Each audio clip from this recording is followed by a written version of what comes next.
Blast from the past. When an A&E medic attempted to tend to Zana Edwards' injuries, she shouted, "You can't clean it yourself. You're dirty." District Judge Gwen Jones told the 18-year-old, quote, "A doctor working in a hospital should not be subjected to such appalling behavior." Edwards pled guilty to a racially aggravated public order offense, two charges of assaulting a police officer, and one count of possessing a small amount of cocaine. The court heard how, before arriving at the hospital, Edwards had spat in the face of two police officers and threatened to headbutt them. James Neary, prosecuting, stated that it came after detectives Gemma Smith and Kelly Taylor Jones executed a search warrant on May 6th and found Edwards asleep in her bedroom. She had a stab wound to the back and, having clearly been drinking, became abusive when they stopped her from going to get a drink of water. Edwards was taken to the police station and then to an emergency department at Glen Hospital, where the abuse continued. Andy Hutchison, defending, stated that Edwards had been at a party and had somehow been stabbed in the back, although she did not know how because she was under the influence of alcohol and drugs. Edwards stated that she wishes to apologize to the doctor and others present, stating that, quote, "she is not a racist, but it was a poor choice of words." The district judge stated an immediate custodial sentence was justified as spitting in the officers' faces was an extremely unpleasant act. Edwards was given a 12-month community punishment and ordered to carry out 200 hours of unpaid work. She was also fined $250, must pay the doctor and police officers $150 each in compensation, as well as $85 in costs and 85 in surcharges.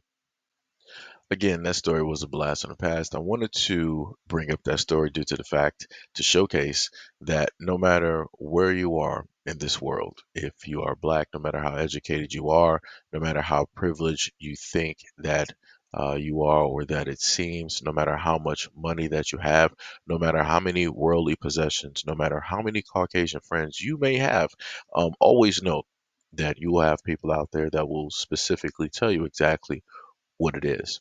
You clearly had a young woman who was inebriated and under the effects of cocaine when she was stabbed somehow, some way in the back, and she refused treatment due to the fact that the doctor was black, stating that you can't clean it because you're dirty yourself, basically talking about the melanation on the individual.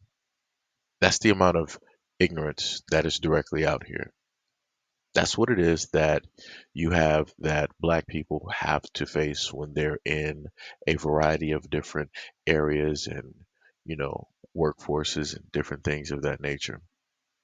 I know this due to the fact of there's been many a times that my mom has told me that patients have refused to either take medication specifically from her or any type of treatment due to the fact that she is a black woman. And note, this is a woman that is there. She did all of the schooling that she needed to do. She has all of the credentials that she needs in order to work in this field, in order to, give out medication and, check vitals and different things of this nature. But even with all of that, you still have people out here like, well, that's not enough for me. I don't really care. I don't want you specifically because you're black. Get me somebody else.